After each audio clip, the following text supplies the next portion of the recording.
guys எல்லாம் எப்படி இருக்கீங்க? நல்லா இருக்கீங்களா? நானுமே ரொம்ப நல்லா இருக்கேன். ஸோ இப்போ நம்ம வந்து பார்த்தீங்கன்னா 29 அப்படின்ற மூவியோட ட்ரைலரே லான்ச் பண்ணியிருக்காங்க. ஸோ இதுக்கு முன்னாடி சாங்கோட ரியாக்ஷன் கொடுத்தோம். ஸோ இப்போ ட்ரைலரை பார்க்க போகிறோம். ஸோ வாங்க. ஹலோ விஜயலட்சுமி, விஜய்னு கூப்பிட்டா ஓகே. சத்யா, நீங்க என்ன எப்படி வேணாலும் கூப்பிடுங்க. அப்போ வாடா போடான்னு கூப்பிட்டா ஓகேவா? பிரீத்தி அண்ட் வித்து. இப்போ இருக்கிற முக்கியமான பிரச்சனை அடையாள நெருக்கடி, ஐடென்டிட்டி கிரைசிஸ். நான் யாரு, என்னோட அடையாளம் என்ன? கார்த்திக் சுப்ராஜ் அண்ட் லோகேஷ் ப்ரொடக்ஷன்ஸ் இவங்க ரெண்டு பேரும் தான் இந்த படத்தோட மஜாவான உள்ள நெக்ஸ்ட் சீன் ரோல் தான். ஆனதும் என்ன ஆகணும்னு ஆசைப்பட்டேன்? நான் பெரியவனா ஆகணும்னு மட்டும்தான் ஆசைப்பட்டேன். நான் முதல்ல ஐஏஎஸ் அதான் என் கனவு. அவன் நமக்காக மாறல, அந்த பொண்ணுக்காக மாறி இருக்கான். எதுக்கு இதெல்லாம்? எல்லாம் காதல் கொஞ்சம் கொஞ்சமா பிச்சு தின்னதானே.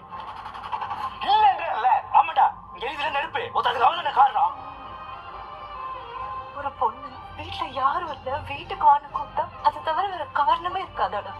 ஆமால, உன்னை தாண்டி என்னால எதுவுமே யோசிக்க முடியல விஜய். லவ் பண்ணும்போது கெமிஸ்ட்ரி இருந்தா போதும், ஆனா அதுக்கப்புறம் மேட்ச் வேணும். அண்ணா நாங்க தவறுங்க, நம்ம வீட்டு பக்கத்துல. நீ போயிடு சத்யா. ஒரே செடி எத்தனை இடத்துல இருந்து புடுங்கி புடுங்கி நடுவீங்க. என்னால எதுலயுமே ஃபோக்கஸ் பண்ண முடியலப்பா.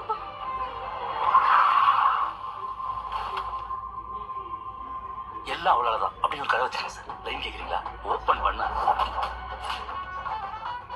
From the movie makers of May the Mon.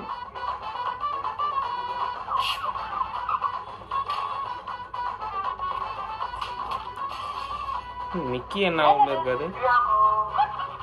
இது எல்லாத்துக்கும் காரணம் விஜய். அவன் மேல இருக்க கோவத்தை என்ன பண்றேன்னு தெரியாம பாக்குறவங்க கஷ்டம் இருக்கு. நீ written and directed by Rathnakumar. அவனுக்கு ஒரு அடையாளமே இல்ல, மனுஷ காமிக்கிறேன். மஸ்து மஸ்து குஜ்ரி மஸ்து.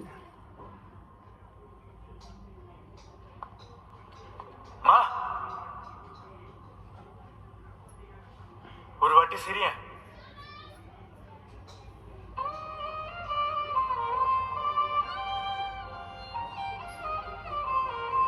இந்த படத்துக்காக ரொம்பவுமே ஹைப் எப்படின்னு பார்த்தீங்கன்னா, கார்த்திக் சுப்ராஜும் அப்புறம் லோகேஷ் கனகராஜ் இருக்காங்கல்ல. ஸோ இவங்களோட ஃப்ரெண்ட்ஸ் அண்ட் மூவி டீம்ஸ் தான் இந்த ஒரு படமே வந்து எடுக்கிறாங்க. ஸோ இவங்க தான் ப்ரொடக்ஷனுமே பண்ணுறாங்க. ஸோ ரொம்ப நாள் கழிச்சு ஒரு இது பார்க்க, இப்போ ட்ரைலர் பார்க்கறது ஒரு ஃபீல் குட் மாதிரி தெரியுது. ஆனால் கடைசியில் கொஞ்சம் அந்த ரவுடி கேரக்டர் வர்றதுனால ஸோ இது உள்ள ஃபைட் கீட் இருக்குமோ, பயங்கரமாக இருக்குமோன்னு தான் தோணுது. ஸோ மாஸ்டர் மகேந்திரனால ரொம்ப நாள் கழிச்சு பார்க்குறோம். ஸோ இதில் ஸோ முக்கியமாக ஷான் ரோல்டன் மியூசிக். ஏற்கனவே இதில் வந்து ஒரு 2-3 சாங் வந்துச்சு. 2 சாங்குமே எனக்கு பிடிச்சிருக்கு. ஸோ அடுத்து இப்போ இந்த படத்துக்காக வெயிட் பண்ணுறோம். ஸோ இதோட ப்ரொமோஷன்லாம் வந்து பார்த்தீங்கன்னா யூடியூப்பில் பரபரப்பாக நடந்துகிட்டு இருக்கு. ஸோ இது பார்த்தீங்கன்னா ப்ரொமோஷன்லாம் கிடையாது. ஸோ நம்மளுக்கு பிடிச்சிருக்கு, அதனால் நம்ம அதுக்கான ரியாக்ஷன் கொடுக்குறோம். ஸோ அவ்வளோதான் இந்த வீடியோ. ஸோ இந்த வீடியோ பற்றி லைக் பண்ணி ஷேர் பண்ணி மறக்காமல் நம்ம சேனலை சப்ஸ்கிரைப் பண்ணுங்க. இதே மாதிரி சூப்பரான வீடியோ பார்க்கலாம். Tata bye bye. அதுக்கு முன்னாடி 29 சாங்ஸுக்கு முன்னாடி கேட்டிருந்தீங்கன்னா, எனக்கு பிடிச்ச சாங் வந்து இந்த பொல்லாத ஆசைகள் வந்து ரொம்ப பிடிச்சிருக்கு. ஸோ உங்களுக்கு எது பிடிச்சிருந்ததா மறக்காம சொல்லுங்கள். இன்னொரு வீடியோ பார்க்கலாம். Tata bye bye. See you.